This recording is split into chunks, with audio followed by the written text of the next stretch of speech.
মাথায় ফ্লোর থেকে উঠিয়ে নিজের বুকের মধ্যে জড়িয়ে ধরে পাগলের মতো কপালে ও গালে চুমু দিতে দিতে বলে, এই বউ, তোমার কি হয়েছে? এত রক্ত কেন? কোথায় ব্যথা পেয়েছো বউ? ও বউ! কয়েকবার ডেকে সাড়া না পাওয়ায় মেহেকের ঝাঁকি দিতে গিয়ে মেহেকের পাশে ফ্লোরে পড়ে থাকা রক্তাক্ত মানব ভ্রূণের দিকে চোখ যায়। সাথে সাথে প্রিন্সের নিঃশ্বাস বন্ধ হওয়ার উপক্রম হয়েছে। হঠাৎ করে মনে হচ্ছে শরীরের মধ্যে কোনো শক্তি পাচ্ছে না। ওর যে হাত মেহেককে এতক্ষণ ধরেছিল তা আলগা হয়ে গেল। প্রিন্সের হাত আলগা হওয়াতে মেহেক ফ্লোরে পড়ে গেল। সেদিকে প্রিন্সের খেয়াল নেই। সে এক ধ্যানে সদ্য ঝরে যাওয়া রক্তাক্ত ভ্রূণের দিকে তাকিয়ে থমকে গেছে। আমার একটা আদেশে বা ইশারায় কারো জীবনের বাতি থেমে যায়। আমার মমতার হাত কারো মাথায় বুলিয়ে দিলে সে শূন্য থেকে পরিপূর্ণ হয়ে যায়। মাফিয়াদের বস আমি। দেশে বিদেশে আমার লোকজন ছড়িয়ে ছিটিয়ে আছে। সবাই আমাকে ক্ষমতাধর ব্যক্তি মনে করে। আমার এত ক্ষমতা থেকে লাভ কি হলো? তোকে তো বাঁচাতে পারলাম না। এই সুন্দর পৃথিবীর আলো দেখার আগেই তোকে ওরা শেষ করে দিল। আর আমি বাবা হয়েও কিচ্ছু করতে পারলাম না। ওরা তোর বদলে আমাকে মারলেও এতটা কষ্ট হতো না সোনা। তুই যে আবার অন্ধকার জগতে আলো হয়ে এসেছিলি সোনা। আমার জীবনের প্রদীপ ছিলি তুই। সেই প্রদীপের শেষ বেঁচে থেকে আমি কি করে মেনে নেব? এই শাস্তি থেকে তো মৃত্যু অনেক ভালো। তোকে নিয়ে কল্পনার পাহাড় ছিল যা ওরা গড়িয়ে দিয়েছে। তুই জানিস এদিকে আমি তোকে নিয়ে কত স্বপ্ন বুনেছি। তোর মায়ের গর্ভে ছিলি তখন থেকে। তোর প্রথম আগমন আমাকে বাঁচাতে অনুপ্রেরণা দিচ্ছিল। তোর মায়াবী মুখের হাসি দেখতে চেয়েছি, কিন্তু পারলাম না। তুই প্রথম কথা বলতে চেষ্টা করবি, হোঁচট খেয়ে হাঁটতে শেখা। সারাদিন ক্লান্তি নিয়ে বাড়ি ফেরার পর তুই দৌড়ে এসে ঝাঁপিয়ে পড়বি আমার কোলে। তোকে নিয়ে কত শত ইচ্ছে এঁকেছি মনের মধ্যে। এখন তার কি হবে? তুই কেন আমাকে ছেড়ে চলে গেছিস? তুই জানিস তোকে ছাড়া আমার কাছে এখন বাঁচাবো না একই। প্রিন্স বিড়বিড় করে কথাগুলো বলছে আর ওর চোখ দিয়ে অঝরে পানি পড়ছে। হঠাৎ করে ওর চোখ দুটো অসম্ভব লাল হয়ে গেছে। প্রিন্স ভ্রূণটি চোখের সামনে এনে বলল, সোনা, তোকে যারা আবার বুকে আসতে দেয়নি তাদের একটাকেও আমি ছাড়বো না। এদের এমন বিভৎস মৃত্যু দিব যে কখনো ওরা কল্পনাও করেনি। আমার কলিজা হাত দিয়ে ওরা খাঁচ হয়নি, টেনে তা ছিঁড়েছে। তাদের পরিণতি কতটা ভয়াবহ হবে জানতেও পারবে না। ওদের শাস্তি দেখে আমার শত্রুরাও ভয় কেঁপে উঠবে। ভালো হতে চেয়েছিলাম, তার মূল্য দিতে হয়েছে আমার সন্তানকে, কিন্তু ওদের মূল্য দিবে কে? অন্যদিকে রনি আধা ঘন্টার বেশি সময় ধরে দরজার বাইরে দাঁড়িয়ে আছে। তার বস এত দেরি করছে কেন তাই তো বুঝতে পারছে না। সিকান্দার মির্জার কথা অনুযায়ী রুমের মধ্যে ভাবি ছাড়া আর কেউ নেই, তাহলে ভাই এখানে আসছে না কেন? আচ্ছা, সিকান্দার মির্জা আমাদের ভুল ইনফরমেশন দেয়নি তো? বস ও মেহেক ভাবির ভিতরে ঠিক আছে তো? আর আমার মনে হচ্ছে এখানে দাঁড়িয়ে সময় নষ্ট করা বোকামি ছাড়া কিছুই নয়। কথাগুলো বলতে বলতে রনি ভিতরের দিকে গেল। দরজা খোলা থাকায় রুমের মধ্যে সরাসরি প্রবেশ করলো। রনি ভেতরে এসে চমকে যায়। ফ্লোরে এত রক্ত কেন? আর ভস খাটের ওই পাশে বসে বিড়বিড় করে কি বলছে? মেঘ ভাবির কিছু হয়নি তো? কথাগুলো ভেবে দ্রুত প্রিন্সের কাছে যায়। ওখানে গিয়ে মেহেককে রক্তাক্ত অবস্থায় পড়ে থাকতে দেখে রনির মনে চলা প্রশ্নগুলোর সব উত্তর পেয়ে গেল। রনি সবচেয়ে আশ্চর্য হচ্ছে এটা ভেবে মেহেক ভাবি রক্তাক্ত অবস্থায় পড়ে আছে, সেদিকে প্রিন্সের খেয়াল নেই। যেখানে ভাবির কিছু হলে বস পাগল হয়ে যায়, সেখানে আজ এত নীরব। রনির হজম করতে কষ্ট হচ্ছে। বসকে কেমন যেন বিভ্রান্ত দেখাচ্ছে। মনে হচ্ছে বস তার নিজের মধ্যে নেই।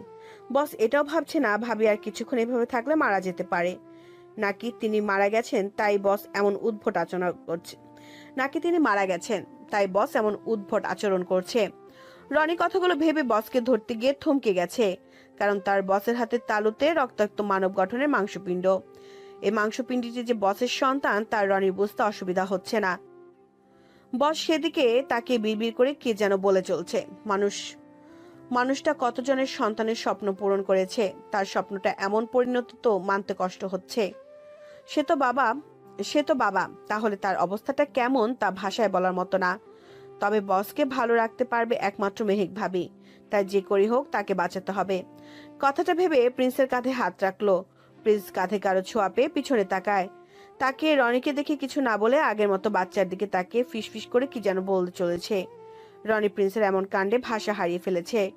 রনি দীর্ঘশ্বাস ছেড়ে বসের কাঁধে হাত রেখে বলল, বস, একজন আমাদের ছেড়ে চলে গেছে, কিন্তু আমাদের ভুলে অন্যজন না আবার না ফেরার পথে চলে যায়। প্রিন্স রনির কথা শুনে হতভম্ব হয়ে বলে। কি বলছো এসব? রনি প্রিন্সের দিকে তাকিয়ে সাহস নিয়ে বলল, আচ্ছা, মেঘ তো আমার বুকে ছিল, সেখান থেকে পড়লো কখন? রনির কথা শুনে প্রিন্সের টনক নড়ে। সে নিজের কষ্টে এতটাই বিভোর হয়েছিল যে মেহেকের কথা একদম ভুলে গেছে। মেহেকের নিস্তেজ দেহ দেখে প্রিন্সের মনে হচ্ছে তার বুকের মধ্যে কেউ খুঁচিয়ে খুঁচিয়ে রক্ত বের করছে। মেহেকের কিছু হলে মনকে কি বলবে?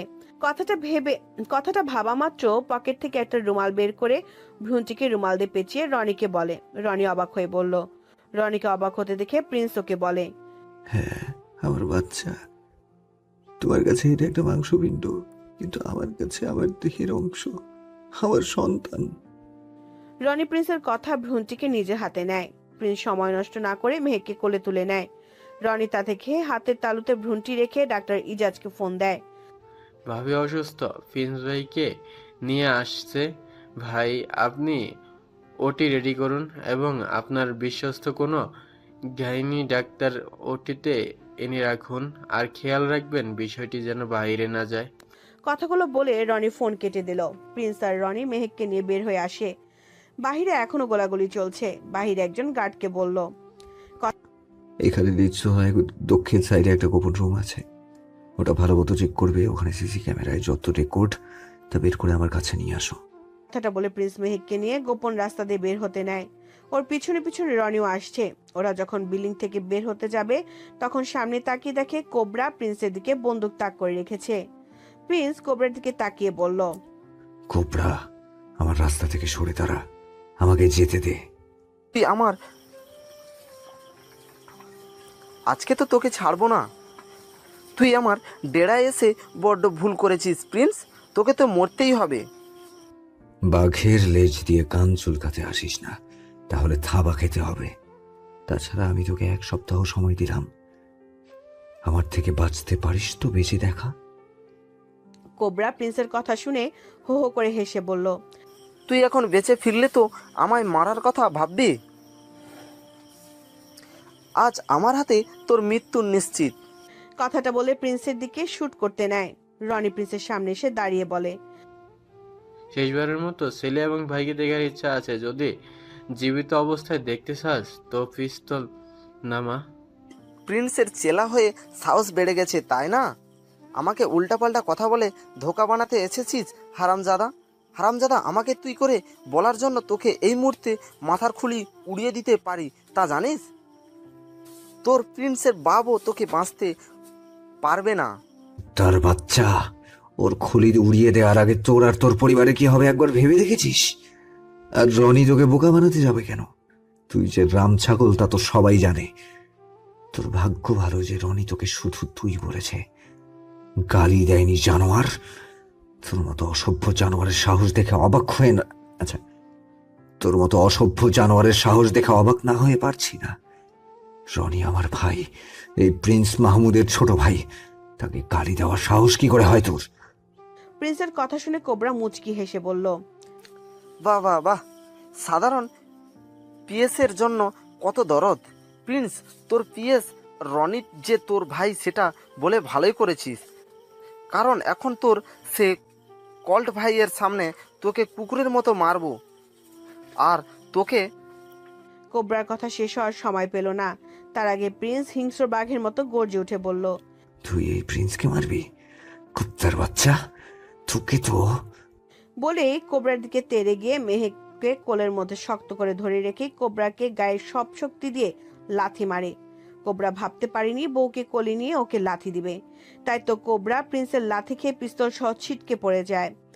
কোবরা কোবরা হঠাৎ আক্রমণ সামলাতে না পেরে ওর হাত থেকে পিস্তল পড়ে গেল। রনির সাথে সাথে তা তুলে নিয়ে কোবরার দিকে তাক করে রেখে বলে, কি কিং কোবরা, তুই তো দেখছি আমার বসের সামান্য একটা লাথি সহ্য করতে পারলি না। চেয়েছে এই শক্তি নিয়ে বসের সাথে লড়াই নেমেছিস। ভাবতে আমার লজ্জা হচ্ছে। এই শক্তি নিয়ে বুঝি নতুন নারীকে কাছে টানছিস? রনি, অযথাই এখানে সময় নষ্ট করছো। ওকে আমার মোবাইলে থাকা বিদেশি যে নতুন ছবি আছে না, সে ছবি ট্রেইলার দেখাও। প্রিন্সের কথা শুনে রনি পকেট থেকে মোবাইল বের করে কিছু একটা বের করে কোবরার চোখের সামনে ধরে। কোবরা ভিডিওটি দেখে বলতে লাগলো, না, এ হতে পারে না। তোরা আমার সাথে চালাকি করেছিস।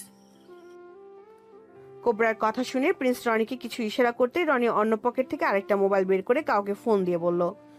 ওদের কোমরে খালি যন্ত্রণা হচ্ছে, একটু দেখি তো। কথাটা বলে কোবরার সামনে এসে ফোনটা রনির হাতে রেখেই কোবরাকে বলল।